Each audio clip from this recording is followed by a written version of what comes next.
حضور صلی اللہ علیہ وسلم نے جب بندہ گناہ کرتا فرشتہ قلم چکتا، کھبا فرشتہ قلم چکتا، سجا روکتا کہ 6 گھنٹے دی مہلت ہے، 6 گھنٹے تک نہیں لکھنا، شاید خدا دا بندہ رب کو معافی مانگے۔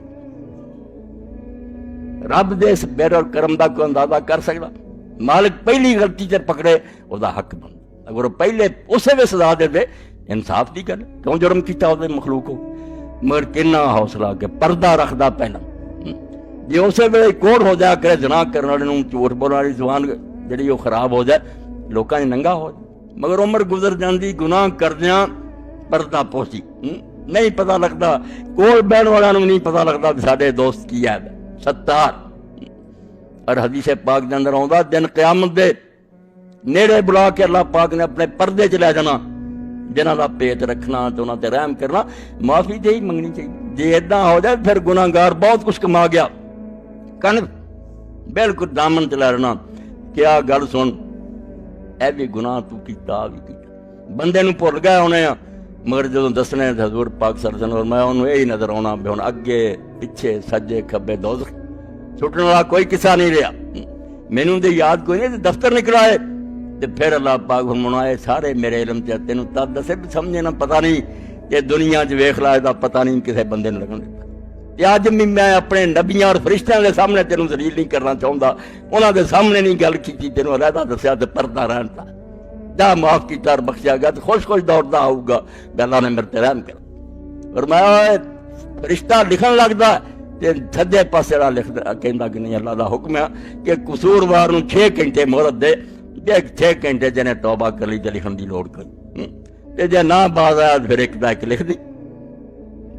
درجے سے ایک شخص نے پوچھا امام جعفر صادق علیہ السلام نوں میں تسی امام صاحب فرماؤں دے کہ اللہ پردہ رکھدا ہے، یہ دنیا 'چ رہ گیا اسے نامہ مال، اور میں پتر یاد رکھ جنہاں دا گناہ خدا نے معاف کر دیتا، فرشتیاں نوں آندا اپنے دفتر چوں کٹ دیو، آزاد جڑے انہوں پڑھا دوں گا گواہی نہیں دین گے، زبان نوں خاموش کر دوں گا، زمین نوں روک دوں گا کوئی نہیں بولنا، اے وہی بدنام ذلیل ہونے ہیں جڑے اڑے رہ تے توبہ نہیں کیتی، انہاں دی کمبختی آنی ہے، ورنہ ایک ڈگا تے ڈگن تو بعد وہ پیریں پی گیا نا بہت اچھا ہو گیا، اللہ نے اٹھا لیا اور عرش عظیم تے لے گیا، بڑی گل ہے مگر سنبھل کے رہنا چاہیے۔ جے طول عمل مبتلا ہو گیا، رسی کر لی لمبی بے وقت بڑا پھر ماریا گیا، جڑا اس چال شیطان دی آ گیا نا بڑا ہو گیا توبہ کر لیں گے، نہیں پتہ ایک گھڑی دا بھی ایک سیکنڈ دا پتہ نہیں، لمے پیر پسار پہ گیا بندہ جانے سمجھدا کسے جگاونا نہیں، ایتھوں مت مری گئی تے لمی چادر لے لی تے پیر پسار لیا جویں ایتھے ٹھکے رہنا، لمے پیر پسار پہ گیا بندہ جانے سمجھدا کسے جگاونا نہیں، گندا کر لیا اپنا عمل نامہ جویں جا کے اگاں وکھاونا نہیں، ایتھوں ماریا گیا، جے ہو گیا سی گناہ ڈگ پئی آدم اور حوا کی طرح پیری پی جاندا ربنا ظلمنا انفسنا۔ تو 4 ذلتاں میں بیان کیتیاں ہے تے کلی کلی ایک خطبے دی طالب، مگر میں نچوڑ بیان کیتا۔ ذل الحاجہ پہلا مخلوق دا حاجت مند ہونا کہ بغیر رب دی مرضی تے قائم ہی نہیں رہ سکتے، ایک ذلت دا داغ لگا، دوجا ذل الطاعت فرما برداری دا داغ مومناں تے، ذل المحبہ کہ اگے پھر محبت والے دیوانے رب دے، اگلا ذل المعصیہ قصور ہو گیا ساری عمر سر تھا نہیں چکیا، پھر اللہ کی بنوں۔ اور اتنے علا ابن زیاد البصری رحمۃ اللہ علیہ تہذیب التہذیب ابن حجر فرماتے بڑے اللہ دے ولی ہوئے، حدیث دے راوی بڑا روندے، ایک دن کہنے لگے گل سن پلے مان صاحب بڑی نصیحت ہے، اے خطبے دا نچوڑ ہے، لینزل احدکم نفسہ، اپنے آپ نے ان سمجھلا انہ قد حضر الموت کہ موت دا وقت آ گیا، جان ایتھے آ گئی ہے، فاستقال ربہ نفسہ کہ تم اپنے رب دی محنت کی ہے بھی مینوں کڑی ہور دے دی، ایک فرض کر کے گل آکی تو اپنے آپ نے نہیں سمجھا کر کہ موت آ گئی ہے، تو محنت کی ہے دیہڑی دے دے، رب نے اقال آؤ دیہڑی دیتی ہے، ہن فل یعمل فی طاعت اللہ، اے منگنی جڑی لئی ہے اللہ دی اطاعت گزار۔ خلاصہ اینا ہی جے پلے بچ گیا بے بونس ہی چل رہا، پتا کوئی نہیں کہڑے ویلے تار کٹی جائے، جڑا وقت ملیا ہے بندہ بن معافی منگلا پھر کوئی گل نہیں بیڑا پار ہو جانا، مگر ابلیس لعنتی آندا نہیں بڑا وقت آ جائے خیر میرا کر کرا لا کٹھی توبہ ہو جائے گی، کون جانتا کٹھی ہونی کہ نہیں، اے واقعہ دہرا جا کے بچوں میں بیان کیا، شاید جمعے کے خطبے نہ آیا ہوئے. آپ اپنے زمانے دا ولی گناہ نہیں کیتا. ابلیس نے اپنے چیلے کٹھے کیتے، وہ کہنے لگا اینی میری فوج ہے، اے سیدھا جنت نو جان دیا، یہ کوئی گمراہ نہیں کر سکا. اٹھیا کہ میں کروں گا، انہوں شراب دا آکھوں گا، انہوں او آکھوں گا. انہوں نے آخیا نہیں، یہ گلاں نہیں چلنیاں. انہیں یہ گناہ کدی سنے نہیں، انہیں کدو مننا. ایک اٹھیا، انہیں کہا حضور عبادت دے ذریعے گمراہ کروں. انہوں نے کہا شاباش، تو اصل گل لبی ہے. وہ عبادت دا شوقین ہے، عبادت دے راہ دا بیڑا ڈوب گیا، آ گیا انسان دی شکل. ولی جڑا سی وہ نفل پڑھ رہا سی، انہیں بھی لاگے آ کے نفل شروع کر دی.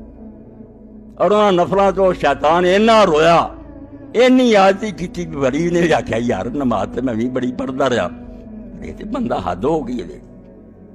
انہیں سلام پھیرتا، اس نہیں پھیریا، شیطان شروع رکھ. کافی دیر تو بعد نفلاں تو بعد پھر انہیں جس سے سلام پھیریا نے آخیا بندہ رب دیا، میں ساری عمر رب دی بڑی عبادت کیتی ہے، پر ایداں دا کدی سواد نہیں آیا جدا تیری عبادت. تو کون؟ اس آخیا بندہ خدا دا تو ساری عمر کیتی ہے نیکی، اس تو تیرے اندر عجب تے غرور پیدا ہو گیا، میرے کو نیک عمل بڑے ہے، تو کدی عاجزی کر، میں ایک قصوروار آدمی. بات کیتی ہے توبہ، جب میں اپنے گناہ یاد آ میں رونا. دیکھو چال عابد نے آخیا بھائی گل تیری. انہیں آخیا جنہیں کدی گناہ نہیں کیتا انہیں یار آج دی محنت کدی کرنی، اور رسمی طور سے بشک رو بھی پوے ٹھڈوں نہیں رو سکا. کہنے کا پھر میں ہوں کی کرا. انہیں آخیا کوئی گناہ کر پھر توبہ کری، پھر ویکھی تو نماز کی لذت آؤں. کہنے لگا گناہ ہوں کتنا کرا. 2 روپیے پلےوں کڈے شیطان نے، اے لے فلانے بازار جا شہر سے، اتنے اس عورت کو رات گزار، کنجریاں دا بازار. چلا گیا، جا بوا کھڑکایا، عورت نکلی، انہیں حلیہ ویکھیا. انہیں آخیا میاں جی تسی اتنے کیوں؟ انہیں آخیا میں رات گزارنی. اللہ جنوں بچاؤنا ہوندا بچا بھی لیندا، وہ ہر طرح کوشش کردا بھی بندہ بچ جائے، ڈبنا تے ڈب جاوے، قصور یہ اپنا. جب انہیں آخیا رات گزارنی، انہیں آخیا رات تے سارے کو لوگ گزارتے، تسی یہ پیشہ کرنیاں، پر میاں جی تیرا تھان نہیں، تیرا حلیہ شکل دس دی ہے، پر تو کسے مغالطے دا شکار ہو گیا، تیرا کام نہیں اس بازار. انہیں آخیا نہیں. کہنے لگی گل تو سنا پتہ لگے، میں تینوں ٹھیک دسیا بھی اتنے آنا تیرا کام نہیں. انہیں گل سنائی، ایسا ایک ولی ملیا بڑا روندا سی، انہیں مینوں دسیا. کہنے لگی شیطان ولی کوئی نہیں، شیطان ہے تینوں دھوکھا دیتا. اور خدا دیا بندہ گناہ کرن تو بعد مڑنا کوئی سوکھی گل ہے؟ توبہ نصیب ہو جائے بڑی وڈی گل ہے، اس تو اچا درجہ کو مگر کون جانتا بھی نصیب ہونی کہ نہیں. گاہ تو گاہ ڈبدا گیا، اور لذیذ شاید نظر آئی، وہ دل لگ گیا، کون موڑوں گا پیچھا پھر؟ تو ہٹ جا، یہ انہیں دھوکھا دیتا ہی تینوں موڑ آیا. اس سے رات اس عورت کی موت ہوگی. لوگوں نے آخیا نہیں یہ جنازہ نہیں پڑھنا، یہ کفن دفن نہیں کرنا ہے، فاشتا. وقت دے نبی نو اللہ نے وہی بھیجی کہ وہ غسل دا انتظام تو کر. خدا دے نبی نے پوچھا بھی کیوں اتنے ڈائرام؟ فرمایا میرا ایک بندہ ساری عمر دا جنتی جڑا سی وہ ڈب گیا، اس عورت دی نصیب نہ بچیا. اس تو میرے پراؤ دوستو توبہ بڑی گل ہے جے نصیب ہو جائے. قصہ آدم علیہ السلام میری کہانی نہیں، رب نے بیان کیتا.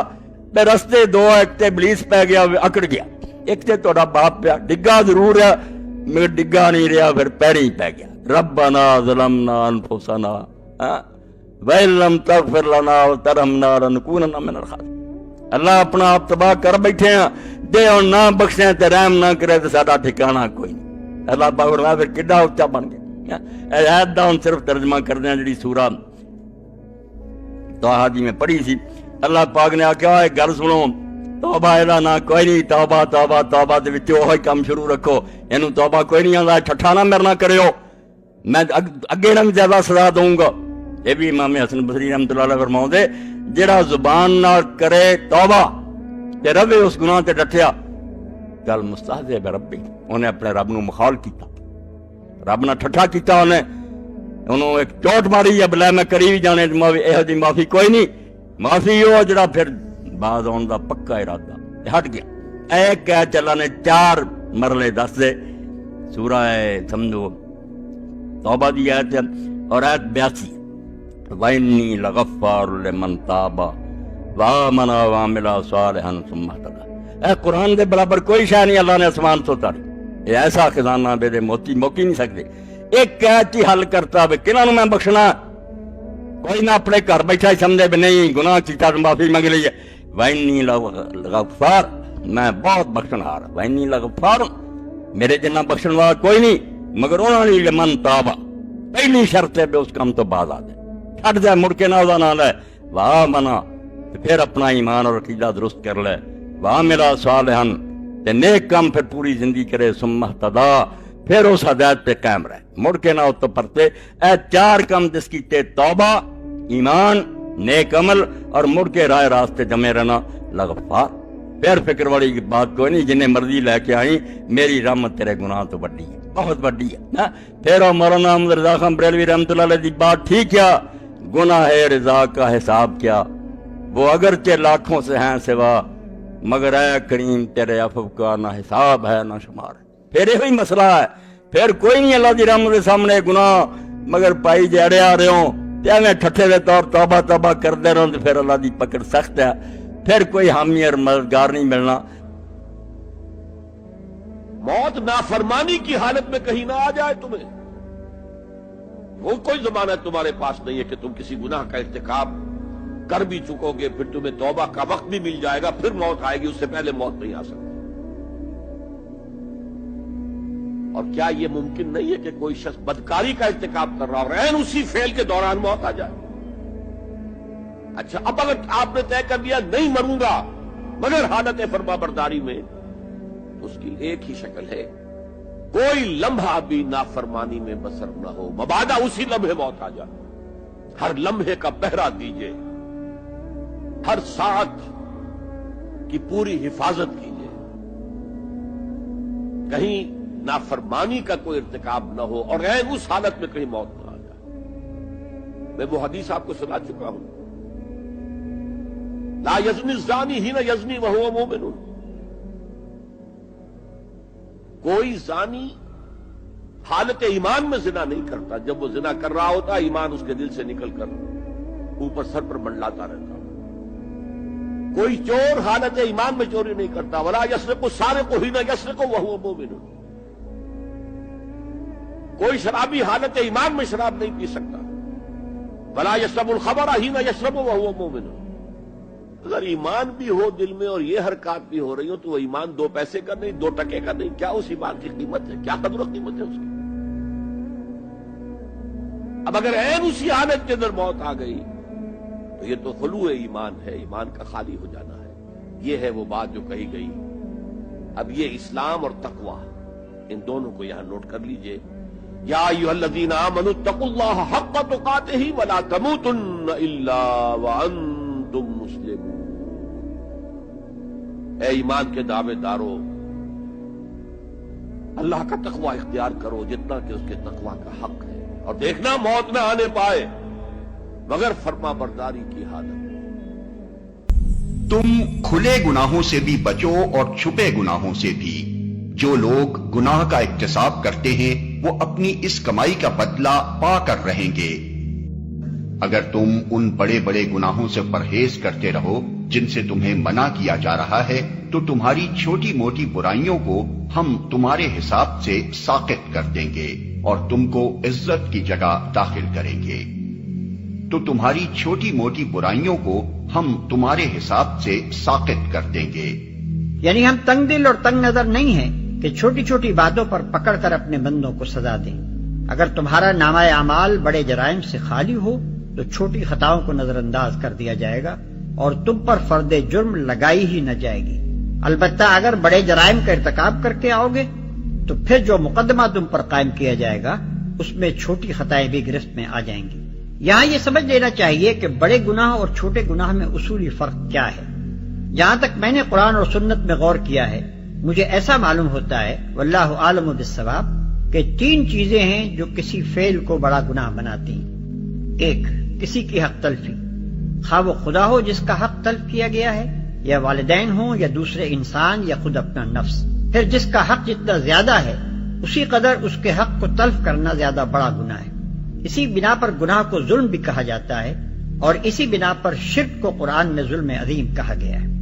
2، اللہ سے بے خوفی اور اس کے مقابلے میں استکبار، جس کی بنا پر آدمی اللہ کے امر و نہی کی پرواہ نہ کرے اور نافرمانی کے ارادے سے قصداً وہ کام کرے جس سے اللہ نے منع کیا ہے، اور عمداً ان کاموں کو نہ کرے جن کا اس نے حکم دیا ہے۔ یہ نافرمانی جس قدر زیادہ ڈھٹائی اور جسارت اور ناخدا ترسی کی کیفیت اپنے اندر لیے ہوئے ہوگی، اسی قدر گناہ بھی شدید ہوگا۔ اس معنی کے لحاظ سے گناہ کے لیے فسق اور معصیت کے الفاظ استعمال کیے گئے ہیں۔ 3، ان روابط کو توڑنا اور ان تعلقات کو بگاڑنا جن کے وصل و استحکام اور درستی پر انسانی زندگی کا امن منحصر ہے، خواہ یہ روابط بندے اور خدا کے درمیان ہوں یا بندے اور بندے کے درمیان۔ پھر جو رابطہ جتنا زیادہ اہم ہے اور جس کے کٹنے سے امن کو جتنا زیادہ نقصان پہنچتا ہے اور جس کے معاملے میں مامونیت کی جتنی زیادہ توقع کی جاتی ہے، اسی قدر اس کو توڑنے اور کاٹنے اور خراب کرنے کا گناہ زیادہ بڑا ہے۔ مثلاً زنا اور اس کے مختلف مدارج پر غور کیجیے۔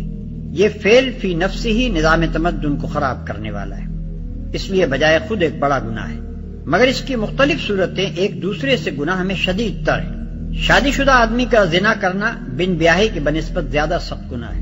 منکوحہ عورت سے زنا کرنا غیر منکوحہ سے کرنے کی بنسبت قبیح تر ہے۔ ہمسائے کے گھر والوں سے زنا کرنا غیر ہمسائے سے کرنے کی بنسبت زیادہ برا ہے۔ محرمات مثلاً بہن یا بیٹی یا ماں سے زنا کرنا غیر عورت سے کرنے کی بنسبت اشنا ہے۔ مسجد میں زنا کرنا کسی اور جگہ کرنے سے اشد ہے۔ ان مثالوں میں ایک ہی فعل کی مختلف صورتوں کے درمیان گناہ کی حیثیت سے مدارج کا فرق انہی وجوہ سے ہے جو اوپر بیان ہوئے ہیں۔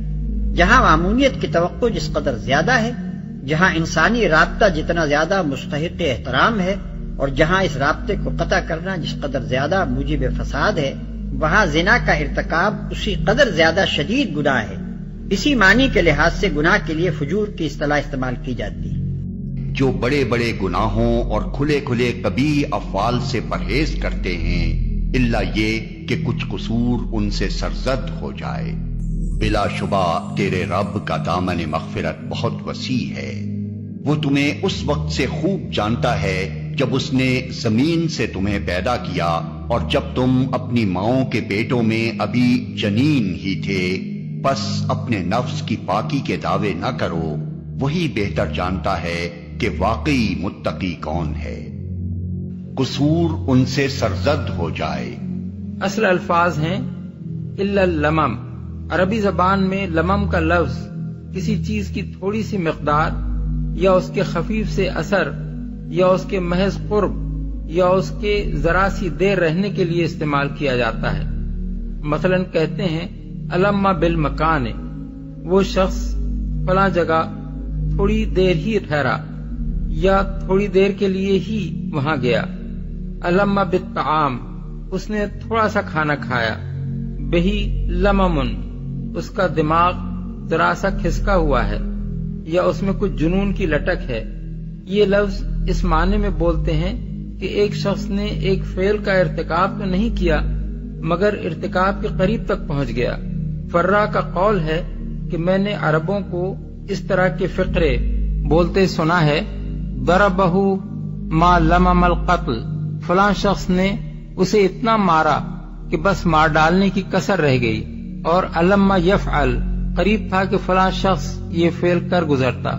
شاعر کہتا ہے علمت فحیت ثم قامت فبدعت، یعنی وہ بس ذرا کی ذرا آئی، سلام کیا، اٹھی اور رخصت ہو گئی۔ ان استعمالات کی بنا پر اہل تفسیر میں سے بعض نے لمم سے مراد چھوٹے گناہ لیے ہیں اور بعض نے اس کا مطلب یہ لیا ہے کہ آدمی عملاً کسی بڑے گناہ کے قریب تک پہنچ جائے مگر اس کا ارتکاب نہ کرے۔ بعض اسے کچھ دیر کے لیے گناہ میں مبتلا ہونے اور پھر اس سے باز آ جانے کے معنی میں لیتے ہیں، اور بعض کے نزدیک اس سے مراد یہ ہے کہ آدمی گناہ کا خیال یا اس کی خواہش یا اس کا ارادہ تو کرے مگر عملاً کوئی اقدام نہ کرے۔ اس سلسلے میں صحابہ و تابعین کے اقوال یہ ہیں۔ زید بن اسلم اور ابن زید کہتے ہیں، اور حضرت عبداللہ بن عباس کا بھی ایک قول یہ ہے کہ اس سے مراد وہ معاصی ہیں جن کا ارتکاب اسلام سے پہلے جاہلیت کے زمانے میں لوگ کر چکے تھے، پھر اسلام قبول کرنے کے بعد انہوں نے اسے چھوڑ دیا۔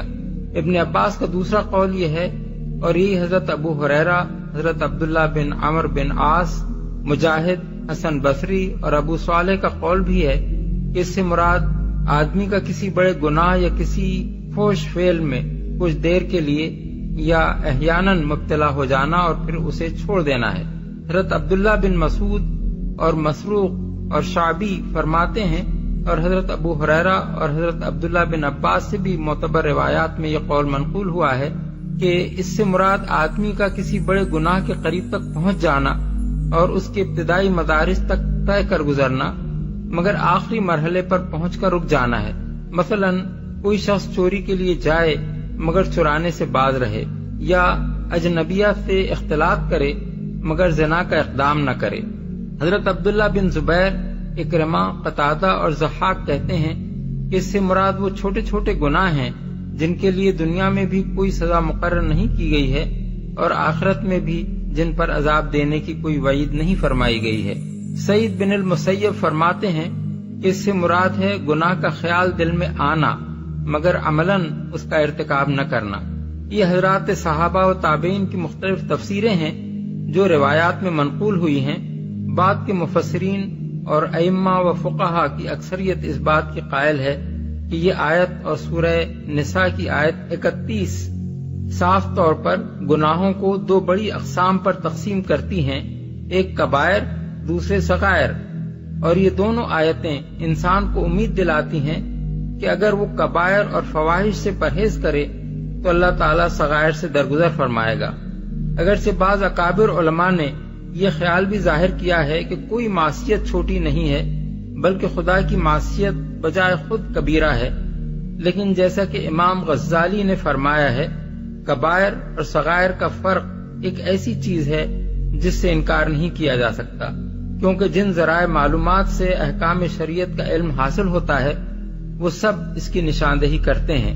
اب رہا یہ سوال کہ صغیرہ اور کبیرہ گناہوں میں فرق کیا ہے اور کس قسم کے گناہ صغیرہ اور کس قسم کے کبیرہ ہیں، تو اس معاملے میں جس بات پر ہمارا اطمینان ہے وہ یہ ہے کہ ہر وہ فعل گناہ کبیرہ ہے جسے کتاب و سنت کی کسی نص صریح نے حرام قرار دیا ہو، یا اس کے لیے اللہ اور اس کے رسول نے دنیا میں کوئی سزا مقرر کی ہو، یا اس پر آخرت میں عذاب کی وعید سنائی ہو، یا اس کے مرتکب پر لعنت کی ہو، یا اس کے مرتکبین پر نزول عذاب کی خبر دی ہو۔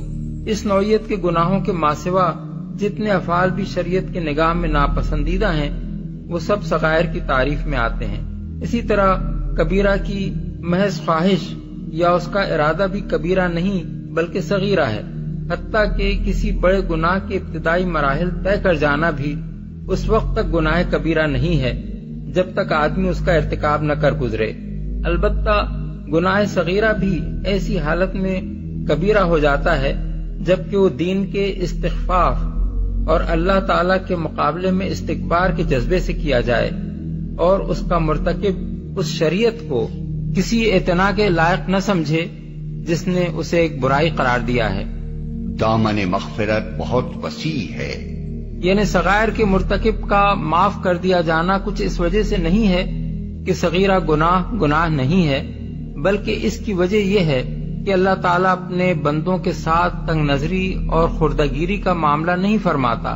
بندے اگر نیکی اختیار کریں اور کبائر و فواحش سے اجتناب کرتے رہیں تو وہ ان کی چھوٹی چھوٹی باتوں پر گرفت نہ فرمائے گا اور اپنی رحمت بے پایاں کی وجہ سے ان کو ویسے ہی معاف کر دے گا۔ یغفر لکم من ذنوبکم، اللہ تعالیٰ تمہارے کچھ گناہ معاف کر دے گا۔ یہ بن کیوں کہا، سارے گناہ نہیں کہا؟ اس کی تعویل یہی ہے، میں سمجھتا ہوں صحیح ہے بالکل، کہ ایک ہے وہ گناہ کے جو اللہ کے حقوق میں ہو رہے ہیں اللہ انہیں معاف کر دے گا، لیکن عباد، حقوق العباد کے گناہ اللہ معاف نہیں کرے گا۔ اس کا تو لین دین ہوگا، ڈیبٹ کریڈٹ ہوگا، تمہاری کچھ نیکیاں ہیں تو ان بندوں کو دے دی جائیں گی کہ جن کے تم نے حق جو ہے غصب کیے تھے، جن کی عزت پر حملہ کیا تھا، تہمت لگا دی تھی، ان کا اپنی کو نیکیاں دینی پڑیں گی۔ نیکیاں تمہاری نہیں ہیں تو ان کے کچھ بدیاں ہوں گی تمہارے کھاتے میں ڈال دی جائیں گی۔ یغفر لکم من ذنوبکم ویؤخرکم الی اجل مسمى، اور تمہیں بحیثیت قوم ایک اجل مسمى تک مزید a fresh lease of existence, اور تمہیں زندگی دنیا میں گزارنے کا موقع دے دے گا۔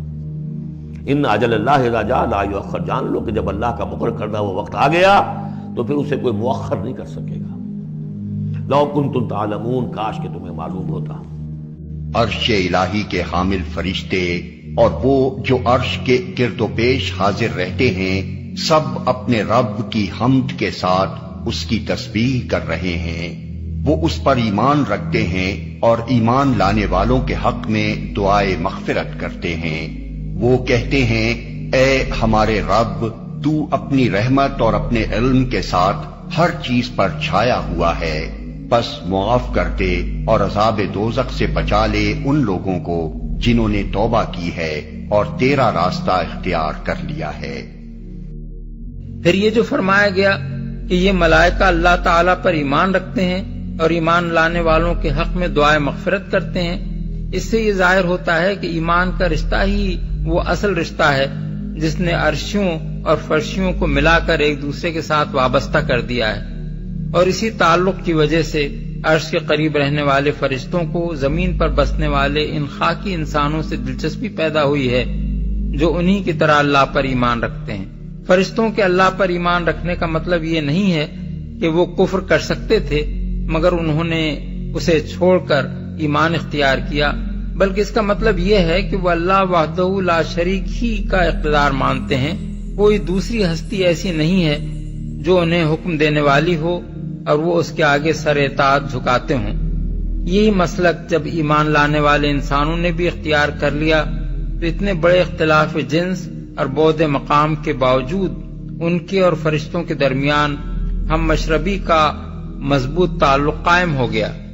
ہر چیز پر چھایا ہوا ہے، یعنی اپنے بندوں کی کمزوریاں اور لغزشیں اور خطائیں تجھ سے چھپی ہوئی نہیں ہیں، بے شک تو سب کچھ جانتا ہے، مگر تیرے علم کی طرح تیرا دامن رحمت بھی تو وسیع ہے، اس لیے ان کی خطاؤں کو جاننے کے باوجود ان غریبوں کو بخش دے۔ دوسرا مطلب یہ بھی ہو سکتا ہے کہ بربنائے رحمت ان سب لوگوں کو بخش دے جن کو بربنائے علم تو جانتا ہے کہ انہوں نے سچے دل سے توبہ کی ہے اور فی الواقع تیرا راستہ اختیار کر لیا ہے۔ عذاب دوزخ سے بچا لے، معاف کرنا اور عذاب دوزخ سے بچا لینا اگرچہ صریحاً لازم و ملزوم ہے، اور ایک بات کا ذکر کر دینے کے بعد دوسری بات کہنے کی بظاہر کوئی حاجت نہیں رہتی، لیکن اس طرز بیان سے دراصل اہل ایمان کے ساتھ فرشتوں کی گہری دلچسپی کا اظہار ہوتا ہے۔ قاعدے کی بات ہے کہ کسی معاملے میں جس شخص کے دل کو لگی ہوئی ہوتی ہے وہ جب حاکم سے گزارش کرنے کا موقع پا لیتا ہے تو پھر وہ الہا کے ساتھ ایک ہی درخواست کو بار بار طرح طرح سے پیش کرتا ہے، اور ایک بات بس ایک دفعہ عرض کر کے اس کی تسلی نہیں ہوتی۔ تیرا راستہ اختیار کر لیا ہے، یعنی نافرمانی چھوڑ دی ہے، سرکشی سے باز آ گئے ہیں اور فرمانبرداری اختیار کر کے زندگی کے اس راستے پر چلنے لگے ہیں جو تو نے خود بتایا ہے۔ تو اپنے رب کی حمد کے ساتھ اس کی تسبیح کرو اور اس سے مغفرت کی دعا مانگو، بے شک وہ بڑا توبہ قبول کرنے والا ہے۔ مغفرت کی دعا مانگو، یعنی اپنے رب سے دعا مانگو کہ جو خدمت اس نے تمہارے سپرد کی تھی اس کو انجام دینے میں تم سے جو بھول چوک یا کوتاہی بھی ہوئی ہو اس سے چشم پوشی اور درگزر فرمائے۔ یہ ہے وہ ادب جو اسلام میں بندے کو سکھایا گیا ہے۔ کسی انسان سے اللہ کے دین کی خواہ کیسی ہی بڑی سے بڑی خدمت انجام پائی ہو، اس کی راہ میں خواہ کتنی ہی قربانیاں اس نے دی ہوں، اور اس کی عبادت و بندگی بجا لانے میں خواہ کتنی ہی جانفشانیاں اس نے کی ہوں، اس کے دل میں کبھی یہ خیال تک نہ آنا چاہیے کہ میرے اوپر میرے رب کا جو حق تھا وہ میں نے پورا کا پورا ادا کر دیا ہے، بلکہ اسے ہمیشہ یہی سمجھنا چاہیے کہ جو کچھ مجھے کرنا چاہیے تھا وہ میں نہیں کر سکا، اور اسے اللہ سے یہی دعا مانگنی چاہیے کہ اس کا حق ادا کرنے میں جو کوتاہی بھی مجھ سے ہوئی ہو اس سے درگزر فرما کر میری حقیر سی خدمت قبول فرما لے۔ یہ ادب جب رسول اللہ صلی اللہ علیہ وسلم کو سکھایا گیا، جن سے بڑھ کر خدا کی راہ میں سعی و جہد کرنے والے کسی انسان کا تصور تک نہیں کیا جا سکتا، تو دوسرے کسی کا یہ مقام کہاں ہو سکتا ہے کہ وہ اپنے عمل کو کوئی بڑا عمل سمجھے اور اس غرے میں مبتلا ہو کہ اللہ کا جو حق اس پر تھا وہ اس نے ادا کر دیا ہے۔ اللہ کا حق اس سے بہت بالا و برتر ہے، کہ کوئی مخلوق اسے ادا کر سکے۔ اللہ تعالیٰ کا یہ فرمان مسلمانوں کو ہمیشہ کے لیے سبق دیتا ہے کہ اپنی کسی عبادت و ریاضت اور کسی خدمت دین کو بڑی چیز نہ سمجھیں، بلکہ اپنی جان راہ خدا میں کھپا دینے کے بعد بھی یہی سمجھتے رہیں کہ اب تو یہ ہے کہ حق ادا نہ ہوا۔ اسی طرح جب کبھی انہیں کوئی فتح نصیب ہو، اسے اپنے کسی کمال کا نہیں بلکہ اللہ کے فضل ہی کا نتیجہ سمجھیں، اور اس پر فخر و غرور میں مبتلا ہونے کے بجائے اپنے رب کے سامنے عاجزی کے ساتھ سر جھکا کر حمد و تسبیح اور توبہ و استغفار کریں۔ وہی ہے جو اپنے بندوں سے توبہ قبول کرتا ہے اور برائیوں سے درگزر کرتا ہے، حالانکہ تم لوگوں کے سب افعال کا اسے علم ہے۔ توبہ کے معنی یہ ہے کہ آدمی اپنے کیے پر نادم ہو، جس برائی کا وہ مرتکب ہوا ہے یا ہوتا رہا ہے اس سے باز آ جائے اور آئندہ اس کا ارتکاب نہ کرے۔ نیز یہ بھی سچی توبہ کا لازمی تقاضا ہے کہ جو برائی کسی شخص نے پہلے کی ہے اس کی تلافی کرنے کی وہ اپنی حد تک پوری کوشش کرے، اور جہاں تلافی کی کوئی صورت ممکن نہ ہو وہاں اللہ سے معافی مانگے اور زیادہ سے زیادہ نیکیاں کر کے اس دھبے کو دھوتا رہے جو اس نے اپنے دامن پر لگا لیا ہے۔ لیکن کوئی توبہ اس وقت تک حقیقی توبہ نہیں ہے جب تک کہ وہ اللہ کو راضی کرنے کی نیت سے نہ ہو۔ کسی دوسری وجہ یا غرض سے کسی برے فعل کو چھوڑ دینا سرے سے توبہ کی تعریف ہی میں نہیں آتا۔ جب تمہارے پاس وہ لوگ آئیں جو ہماری آیات پر ایمان لاتے ہیں تو ان سے کہو تم پر سلامتی ہے، تمہارے رب نے رحم و کرم کا شیوا اپنے اوپر لازم کر لیا ہے۔ یہ اس کا رحم و کرم ہی ہے کہ اگر تم میں سے کوئی نادانی کے ساتھ کسی برائی کا ارتکاب کر بیٹھا ہو پھر اس کے بعد توبہ کرے اور اصلاح کر لے تو وہ اسے معاف کر دیتا ہے اور نرمی سے کام لیتا ہے۔ اے لوگو جو ایمان لائے ہو، اللہ سے توبہ کرو، خالص توبہ۔ بعید نہیں کہ اللہ تمہاری برائیاں تم سے دور کر دے اور تمہیں ایسی جنتوں میں داخل فرما دے جن کے نیچے نہریں بہ رہی ہوں گی۔ یہ وہ دن ہوگا جب اللہ اپنے نبی کو اور ان لوگوں کو جو اس کے ساتھ ایمان لائے ہیں رسوا نہ کرے گا۔ ان کا نور ان کے آگے آگے اور ان کے دائیں جانب دوڑ رہا ہوگا اور وہ کہہ رہے ہوں گے کہ اے ہمارے رب، ہمارا نور ہمارے لیے مکمل کر دے اور ہم سے درگزر فرما، تو ہر چیز پر قدرت رکھتا ہے۔ خالص توبہ اصل میں توبتن نصوحا کے الفاظ استعمال ہوئے ہیں۔ نصف کے معنی عربی زبان میں خلوص اور خیرخواہی کے ہیں۔ خالص شہد کو اصل ناصح کہتے ہیں، جس کو موم اور دوسری آلائشوں سے پاک کر دیا گیا ہو۔ پھٹے ہوئے کپڑے کو سی دینے اور ادھڑے ہوئے کپڑے کی مرمت کر دینے کے لیے نصاحت الثوب کا لفظ استعمال کیا جاتا ہے۔ پس توبہ کو نصوح کہنے کا مطلب لغت کے اعتبار سے یا تو یہ ہوگا کہ آدمی ایسی خالص توبہ کرے جس میں ریا اور نفاق کا شائبہ تک نہ ہو، یا یہ کہ آدمی خود اپنے نفس کے ساتھ خیرخواہی کرے اور گناہ سے توبہ کر کے اپنے آپ کو بد انجامی سے بچا لے، یا یہ کہ گناہ سے اس کے دین میں جو شگاف پڑ گیا ہے توبہ کے ذریعے سے اس کی اصلاح کر دے، یا یہ کہ توبہ کر کے وہ اپنی زندگی کو اتنا سنوار لے کہ دوسروں کے لیے وہ نصیحت کا موجب ہو اور اس کی مثال کو دیکھ کر دوسرے لوگ بھی اسی کی طرح اپنی اصلاح کر لیں۔ یہ تو ہیں توبہ نصوح کے وہ مفہومات جو اس کے لغوی معنوں سے مترشح ہوتے ہیں۔ رہا اس کا شرعی مفہوم تو اس کی تشریح ہمیں اس حدیث میں ملتی ہے جو ابن ابی حاتم نے زرین بن حبیش کے واسطے سے نقل کی ہے۔ وہ کہتے ہیں کہ میں نے حضرت ابی بن کعب سے توبہ نصوح کا مطلب پوچھا تو انہوں نے کہا میں نے رسول اللہ صلی اللہ علیہ وسلم سے یہی سوال کیا تھا۔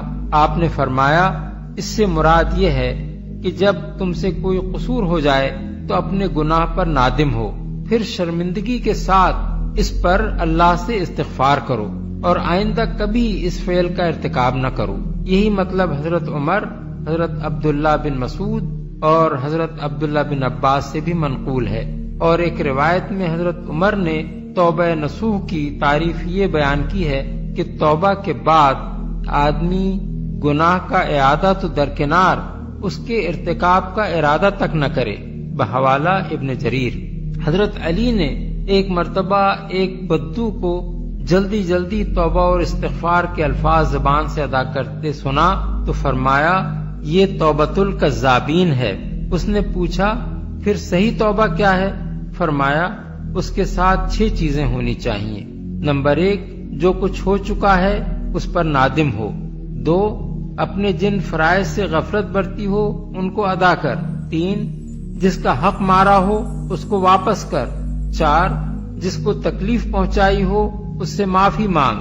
5 آئندہ کے لیے عزم کر لے کہ اس گناہ کا اعادہ نہ کرے گا۔ اور 6 اپنے نفس کو اللہ کی اطاعت میں گھلا دے جس طرح تو نے اب تک اسے معصیت کا خوگر بنائے رکھا ہے، اور اس کو طاعت کی تلخی کا مزہ چکھا جس طرح اب تک تو اسے معصیتوں کی حلاوت کا مزہ چکھاتا رہا ہے۔ بحوالہ کشاف۔ توبہ کے سلسلے میں چند امور اور بھی ہیں جنہیں اچھی طرح سمجھ لینا چاہیے۔ اول یہ کہ توبہ در حقیقت کسی معصیت پر اس لیے نادم ہونا ہے کہ وہ اللہ کی نافرمانی ہے، ورنہ کسی گناہ سے اس لیے پرہیز کا عہد کر لینا کہ وہ مثلاً صحت کے لیے نقصان دہ ہے یا کسی بدنامی کا یا مالی نقصان کا موجب ہے، توبہ کی تعریف میں نہیں آتا۔ دوسرے یہ کہ جس وقت آدمی کو احساس ہو جائے کہ اس سے اللہ کی نافرمانی ہوئی ہے اسی وقت اسے توبہ کرنی چاہیے، اور جس شکل میں بھی ممکن ہو بلا تاخیر اس کی تلافی کر دینی چاہیے، اسے ٹالنا مناسب نہیں ہے۔ تیسرے یہ کہ توبہ کر کے بار بار اسے توڑتے چلے جانا اور توبہ کو کھیل بنا لینا اور اسی گناہ کا بار بار اعادہ کرنا جس سے توبہ کی گئی ہو، توبہ کے جھوٹے ہونے کی دلیل ہے، کیونکہ توبہ کی اصل روح گناہ پر شرمساری ہے، اور بار بار کی توبہ شکنی اس بات کی علامت ہے کہ اس کے پیچھے کوئی شرمساری موجود نہیں ہے۔ چوتھے یہ کہ جو شخص سچے دل سے توبہ کر کے یہ عزم کر چکا ہو کہ پھر اس گناہ کا اعادہ نہ کرے گا، اس سے اگر بشری کمزوری کی بنا پر اسی گناہ کا اعادہ ہو جائے تو پچھلا گناہ تازہ نہ ہوگا، البتہ اسے بعد والے گناہ پر پھر توبہ کرنی چاہیے اور زیادہ سختی کے ساتھ عزم کرنا چاہیے کہ آئندہ وہ توبہ شکنی کا مرتکب نہ ہو۔ پانچویں یہ کہ ہر مرتبہ جب معصیت یاد آئے توبہ کی تجدید کرنا لازم نہیں ہے، لیکن اگر اس کا نفس اپنی سابق گناہگارانہ زندگی کی یاد سے لطف لے رہا ہو تو بار بار توبہ کرنی چاہیے، یہاں تک کہ گناہوں کی یاد اس کے لیے لذت کے بجائے شرمساری کی موجب بن جائے۔ اس لیے کہ جس شخص نے فی الواقع خدا کے خوف کی بنا پر معصیت سے توبہ کی ہو، وہ اس خیال سے لذت نہیں لے سکتا کہ وہ خدا کی نافرمانی کرتا رہا ہے۔ اس سے لذت لینا اس بات کی علامت ہے کہ خدا کے خوف نے اس کے دل میں جڑ نہیں پکڑی ہے۔ نہریں بہ رہی ہوں گی۔ آیت کے الفاظ قابل غور ہیں۔ یہ نہیں فرمایا گیا ہے کہ توبہ کر لو تو تمہیں ضرور معاف کر دیا جائے گا اور لازماً تم جنت میں داخل کر دیے جاؤ گے، بلکہ یہ امید دلائی گئی ہے کہ اگر تم سچے دل سے توبہ کرو گے تو بعید نہیں کہ اللہ تمہارے ساتھ یہ معاملہ کرے۔ اس کے معنی یہ ہیں کہ گناہگار کی توبہ قبول کر لینا اور اسے سزا دینے کے بجائے جنت عطا فرما دینا اللہ پر واجب نہیں ہے، بلکہ یہ سراسر اس کی عنایت و مہربانی ہوگی کہ وہ معاف بھی کرے اور انعام بھی دے۔ بندے کو اس سے معافی کی امید تو ضرور رکھنی چاہیے، مگر اس بھروسے پر گناہ نہیں کرنا چاہیے کہ توبہ سے معافی مل جائے گی، رسوا نہ کرے گا، یعنی ان کے اعمال حسنہ کا اجر ضائع نہ کرے گا۔ کفار و منافقین کو یہ کہنے کا موقع ہرگز نہ دے گا کہ ان لوگوں نے خدا پرستی بھی کی تو اس کا کیا صلہ پایا۔ رسوائی باغیوں اور نافرمانوں کے حصے میں آئے گی، نہ کہ وفاداروں اور فرما برداروں کے حصے میں۔ تو ہر چیز پر قدرت رکھتا ہے۔ اس آیت کو سورہ حدید کی آیات 12 اور 13 کے ساتھ ملا کر پڑھا جائے تو یہ بات واضح ہو جاتی ہے کہ اہل ایمان کے آگے آگے نور کے دوڑنے کی یہ کیفیت اس وقت پیش آئے گی جب وہ میدان حشر سے جنت کی طرف جا رہے ہوں گے۔ وہاں ہر طرف گھپ اندھیرا ہوگا جس میں وہ سب لوگ ٹھوکریں کھا رہے ہوں گے جن کے حق میں دوزخ کا فیصلہ ہوگا، اور روشنی صرف اہل ایمان کے ساتھ ہوگی جس کے سہارے وہ اپنا راستہ طے کر رہے ہوں گے۔ اس نازک موقع پر تاریکیوں میں بھٹکنے والے لوگوں کی آہو فغاں سن سن کر اہل ایمان پر خشیت کی کیفیت طاری ہو رہی ہوگی۔ اپنے قصوروں اور اپنی کوتاہیوں کا احساس کر کے انہیں اندیشہ لاحق ہوگا کہ کہیں ہمارا نور بھی نہ چھن جائے اور ہم ان بدبختوں کی طرح ٹھوکریں کھاتے نہ رہ جائیں۔ اس لیے وہ دعا کریں گے کہ اے ہمارے رب، ہمارے قصور معاف فرما دے اور ہمارے نور کو جنت میں پہنچنے تک ہمارے لیے باقی رکھ۔ ابن جریر نے حضرت عبداللہ بن عباس کا قول نقل کیا ہے کہ ربنا اتمم لنا نورنا، کے معنی یہ ہیں کہ وہ اللہ تعالیٰ سے دعا کریں گے کہ ان کا نور اس وقت تک باقی رکھا جائے اور اسے بجھنے نہ دیا جائے جب تک وہ پل صراط سے بخیریت نہ گزر جائیں۔ حضرت حسن بصری اور مجاہد اور ضحاک کی تفسیر بھی قریب قریب یہی ہے۔ ابن کثیر نے ان کا یہ قول نقل کیا ہے کہ اہل ایمان جب دیکھیں گے کہ منافقین نور سے محروم رہ گئے ہیں تو وہ اپنے حق میں اللہ سے تکمیل نور کی دعا کریں گے۔ البتہ جس نے آج توبہ کر لی اور ایمان لے آیا اور نیک عمل کیے، وہی یہ توقع کر سکتا ہے کہ وہاں فلاح پانے والوں میں سے ہوگا، الا یہ کہ کوئی ان گناہوں کے بعد توبہ کر چکا ہو اور ایمان لا کر عمل صالح کرنے لگا ہو۔ ایسے لوگوں کی برائیوں کو اللہ بھلائیوں سے بدل دے گا اور وہ بڑا غفور الرحیم ہے۔ جو شخص توبہ کر کے نیک عملی اختیار کرتا ہے وہ تو اللہ کی طرف پلٹ آتا ہے جیسا کہ پلٹنے کا حق ہے، عمل صالح کرنے لگا ہو۔ یہ بشارت ہے ان لوگوں کے لیے جن کی زندگی پہلے طرح طرح کے جرائم سے آلودہ رہی ہو اور اب وہ اپنی اصلاح پر آمادہ ہوں۔ یہی عام معافی یعنی جنرل ایمنسٹی کا اعلان تھا، جس نے اس بگڑے ہوئے معاشرے کے لاکھوں افراد کو سہارا دے کر مستقل بگاڑ سے بچا لیا۔ اسی نے ان کو امید کی روشنی دکھائی اور اصلاح حال پر آمادہ کیا، ورنہ اگر ان سے یہ کہا جاتا کہ جو گناہ تم کر چکے ہو ان کی سزا سے اب تم کسی طرح نہیں بچ سکتے تو یہ انہیں مایوس کر کے ہمیشہ کے لیے بدی کے بھنور میں پھنسا دیتا اور کبھی ان کی اصلاح نہ ہو سکتی۔ مجرم انسان کو صرف معافی کی امید ہی جرم کے چکر سے نکال سکتی ہے، مایوس ہو کر وہ ابلیس بن جاتا ہے۔ توبہ کی اس نعمت نے عرب کے بگڑے ہوئے لوگوں کو کس طرح سنبھالا، اس کا اندازہ ان بہت سے واقعات سے ہوتا ہے جو نبی صلی اللہ علیہ وسلم کے زمانے میں پیش آئے۔ مثال کے طور پر ایک واقعہ ملاحظہ ہو جسے ابن جریر اور طبرانی نے روایت کیا ہے۔ حضرت ابو ہریرہ رضی اللہ عنہ کہتے ہیں کہ ایک روز میں مسجد نبوی سے عشاء کی نماز پڑھ کر پلٹا تو دیکھا کہ ایک عورت میرے دروازے پر کھڑی ہے۔ میں اس کو سلام کر کے اپنے حجرے میں چلا گیا اور دروازہ بند کر کے نوافل پڑھنے لگا۔ کچھ دیر کے بعد اس نے دروازہ کھٹکھٹایا۔ میں نے اٹھ کر دروازہ کھولا اور پوچھا کیا چاہتی ہے؟ وہ کہنے لگی میں آپ سے ایک سوال کرنے آئی ہوں، مجھ سے زنا کا ارتکاب ہوا، ناجائز حمل ہوا، پھر بچہ پیدا ہوا تو میں نے اسے مار ڈالا۔ اب میں یہ معلوم کرنا چاہتی ہوں کہ میرا گناہ معاف ہونے کی بھی کوئی صورت ہے؟ میں نے کہا ہرگز نہیں۔ وہ بڑی حسرت کے ساتھ آہیں بھرتی ہوئی واپس چلی گئی اور کہنے لگی افسوس، یہ حسن آگ کے لیے پیدا ہوا تھا۔ صبح نبی صلی اللہ علیہ وسلم کے پیچھے نماز پڑھ کر جب میں فارغ ہوا تو میں نے حضور صلی اللہ علیہ وسلم کو رات کا قصہ سنایا۔ آپ نے فرمایا بڑا غلط جواب دیا ابو ہریرہ تم نے، کیا یہ آیت قرآن میں تم نے نہیں پڑھی؟ والذین لا يدعون مع اللہ الہا آخر الا من تاب وآمن وعمل عملا صالحا۔ حضور صلی اللہ علیہ وسلم کا یہ جواب سن کر میں نکلا اور اس عورت کو تلاش کرنا شروع کیا۔ رات کو عشاء کے وقت وہ ملی، میں نے اسے بشارت دی اور بتایا کہ سرکار رسالت مآب نے تیرے سوال کا یہ جواب دیا ہے۔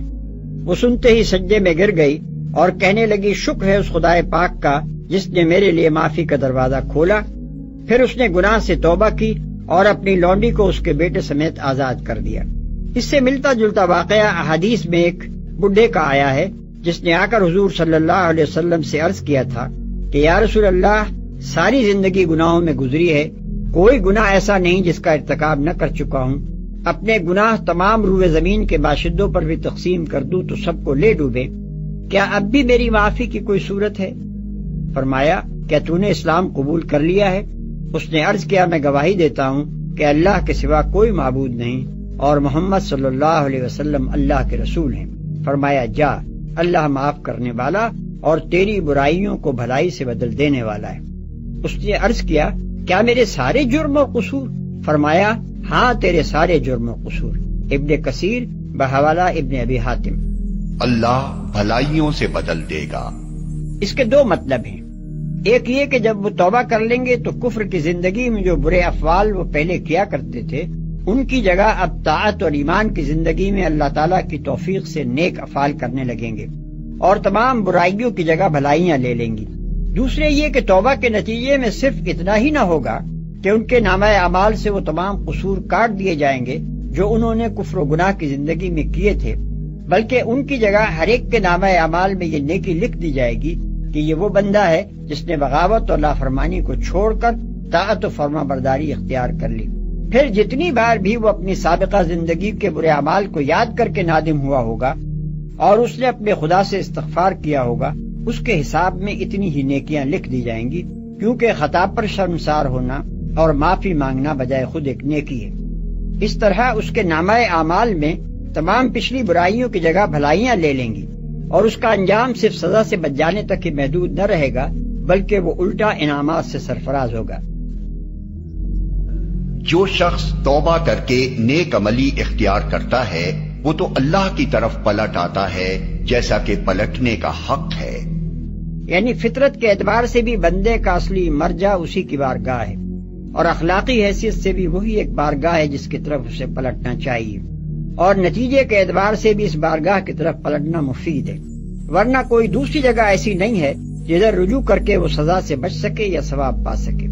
علاوہ بری اس کا مطلب یہ بھی ہے کہ وہ پلٹ کر ایک ایسی بارگاہ کی طرف جاتا ہے جو واقعی ہے ہی پلٹنے کے قابل جگہ، بہترین بارگاہ جہاں سے تمام بھلائیاں ملتی ہیں، جہاں سے قصوروں پر شرمسار ہونے والے دھتکارے نہیں جاتے بلکہ معافی اور انعام سے نوازے جاتے ہیں، جہاں معافی مانگنے والے کے جرم نہیں گنے جاتے بلکہ یہ دیکھا جاتا ہے کہ اس نے توبہ کر کے اپنی اصلاح کتنی کر لی، جہاں بندے کو وہ آقا ملتا ہے جو انتقام پر خار کھائے نہیں بیٹھا ہے بلکہ اپنے ہر شرمسار غلام کے لیے دامن رحمت کھولے ہوئے ہے. البتہ جو توبہ کر لے اور ایمان لائے اور نیک عمل کرے پھر سیدھا چلتا رہے اس کے لیے میں بہت درگزر کرنے والا ہوں. یعنی مغفرت کے لیے 4 شرطیں ہیں. اول توبہ یعنی سرکشی و نافرمانی یا شرک و کفر سے باز آ جانا. دوسرے ایمان یعنی اللہ اور رسول اور کتاب اور آخرت کو صدق دل سے مان لینا. تیسرے عمل صالح یعنی اللہ اور رسول کی ہدایات کے مطابق نیک عمل کرنا. چوتھے اقتداء یعنی راہ راست پر ثابت قدم رہنا اور پھر غلط راستے پر نہ جا پڑنا. ثم ان ربک للذین عملوا السوء بجہالۃ، پھر آپ کا رب ان لوگوں کے حق میں کہ جو کہیں غلطی سے، جہالت سے، نادانی سے، جذبات کی رو میں بہ کر کوئی برا کام کر بیٹھے، ثم تابوا من بعد ذلک واصلحوا، پھر وہ توبہ کرے اور وہ اصلاح کر لیں، اس غلط کام کو چھوڑ دیں، حرام خوری سے باز آ جائیں، غلط کام جو ہے تج دیں ان کو. ان ربک من بعدھا، اگر وہ یہ شرطیں پوری کر دیں تو پھر آپ کا رب اس کے حق میں بھی، ان کے حق میں بھی غفور اور رحیم ہے. الم یعلموا ان اللہ هو يقبل التوبۃ عن عبادہ، کیا وہ نہیں جانتے کہ اللہ تعالیٰ اپنے بندوں کی توبہ قبول فرماتا ہے. ویاخذ الصدقات، اللہ تعالیٰ بندوں کے صدقات قبول کرتا ہے. یعنی اللہ کا احسان ہے. صدقہ وہ شے ہے، خیرات وہ شے ہے حضور نے اپنے اوپر حرام کی، اپنی اولاد پر حرام کی ہے. اللہ تعالیٰ کی وہ شان ہے، وہ الغنی ہے، لیکن وہ کہتا میں تو قبول کرتا ہوں. میں میرے دین کے لیے تم خرچ کرتے ہو، میرے لیے میری رضا جوئی کے لیے خرچ کرتے ہو، تو میں تو تمہارے صدقات کو قبول کرتا ہوں. فرمایا کہ الم یعلموا ان اللہ هو يقبل التوبۃ عن عبادہ ويأخذ الصدقات، وہ صدقات قبول فرما لیتا ہے. وان اللہ هو التواب الرحیم، اور وہ تو بہت ہی توبہ کا قبول فرمانے والا اور بہت رحم فرمانے والا ہے.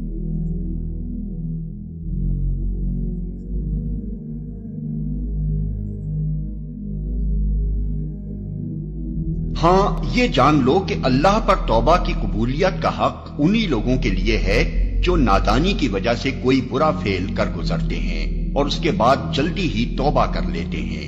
ایسے لوگوں پر اللہ اپنی نظر عنایت سے پھر متوجہ ہو جاتا ہے، اور اللہ ساری باتوں کی خبر رکھنے والا اور حکیم و دانا ہے.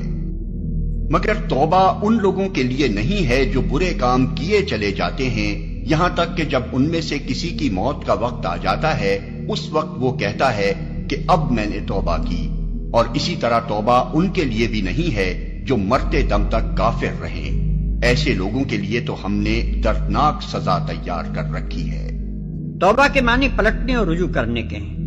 گناہ کے بعد بندے کا خدا سے توبہ کرنا یہ معنی رکھتا ہے کہ ایک غلام جو اپنے آقا کا نافرمان بن کر اس سے منہ پھیر گیا تھا، اب اپنے کیے پر پشیمان ہے اور اطاعت و فرما برداری کی طرف پلٹ آیا ہے۔ اور خدا کی طرف سے بندے پر توبہ یہ معنی رکھتی ہے کہ غلام کی طرف سے مالک کے نظر عنایت جو پھر گئی تھی وہ اثر نو اس کی طرف منعطف ہو گئی۔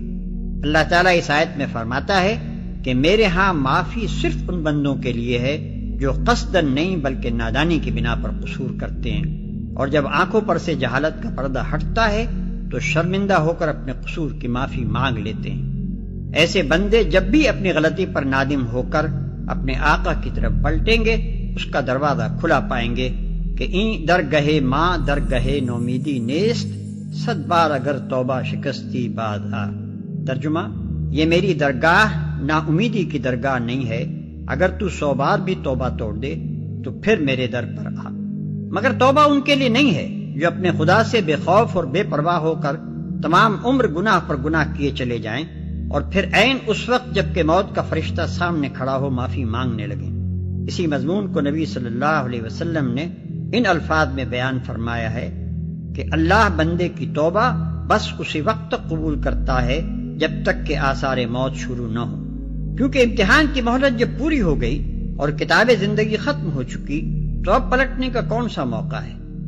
اسی طرح جب کوئی شخص کفر کی حالت میں دنیا سے رخصت ہو جائے اور دوسری زندگی کی سرحد میں داخل ہو کر اپنی آنکھوں سے دیکھ لے کہ معاملہ اس کے برعکس ہے جو وہ دنیا میں سمجھتا رہا، تو اس وقت معافی مانگنے کا کوئی موقع نہیں ہے۔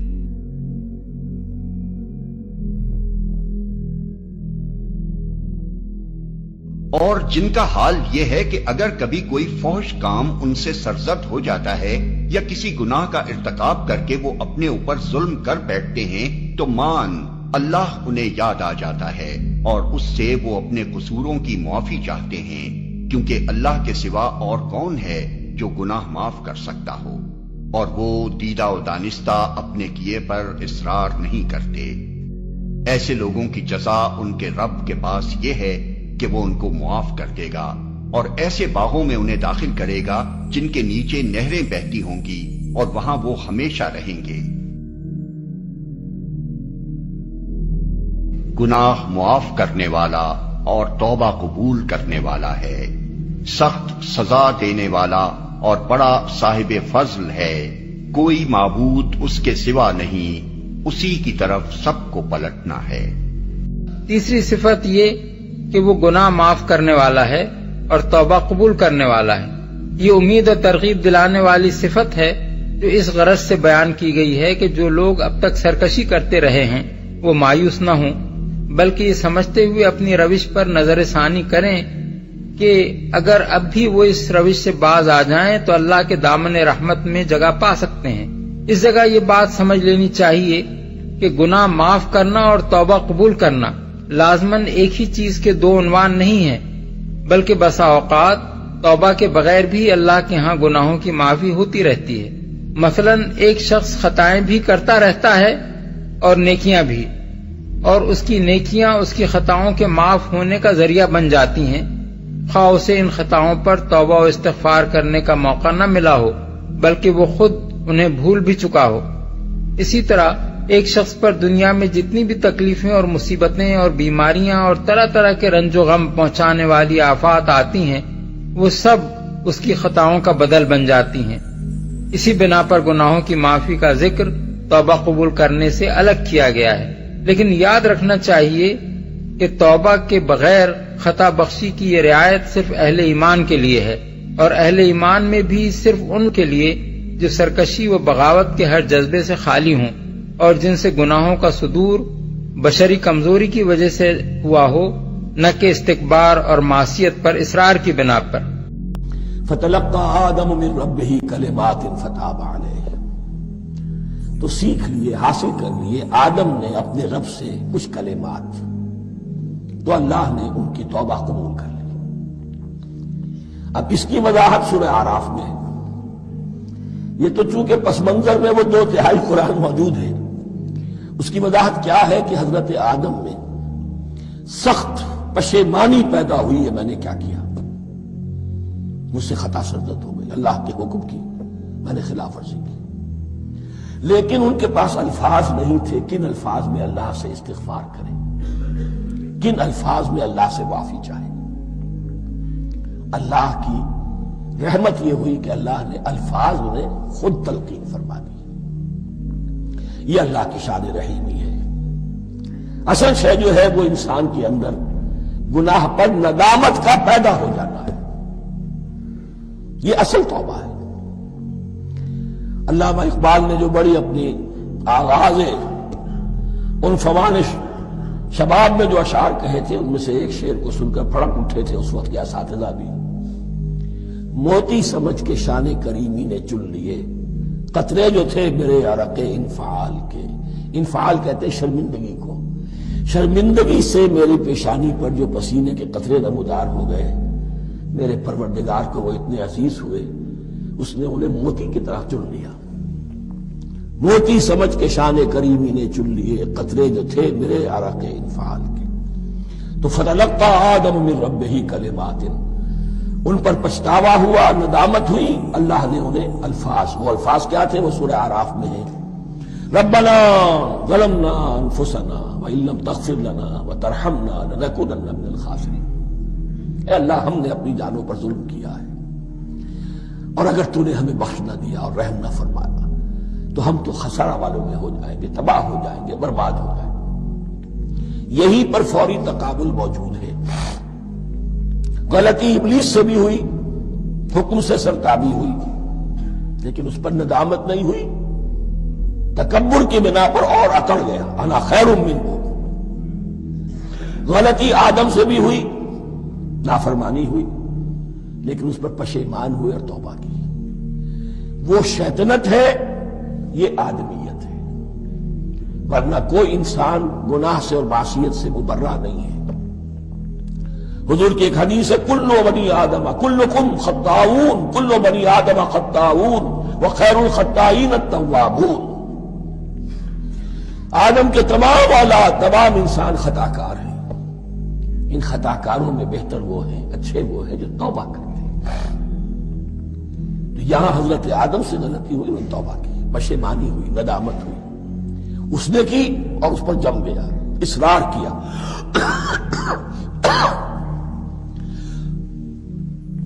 فتلقى آدم من ربه كلمات فتاب عليه إنه هو التواب الرحيم. یقیناً وہی تو ہے بہت توبہ کو قبول فرمانے والا اور بہت رحم فرمانے والا. یہ نوٹ کیجئے گا توبہ کا لفظ دونوں طرف سے آتا ہے. بندہ بھی تواب، وخیر الخطائین التوابون. تواب بندے بھی ہو گئے، تواب اللہ بھی ہے. اس کی اصل حقیقت کیا ہے؟ بندے نے خطا کی اور دور ہو گیا اللہ سے. اللہ نے اپنی رحمت کی نگاہ اس سے پھیر لی. بندے نے توبہ کی، اللہ پھر اپنی رحمت کے ساتھ اس کی طرف متوجہ ہو گیا. توبہ کے معنی پلٹنا. بندہ معصیت سے توبہ کر کے اپنی اصلاح کی طرف، بندگی کی طرف، اطاعت کی طرف پلٹ آیا. اللہ نے جو اپنی نظر رحمت پھیر لی تھی، اللہ نے پھر وہی اپنی شان غفاری اور رحیمی کے ساتھ بندے کی طرف توجہ فرما لی.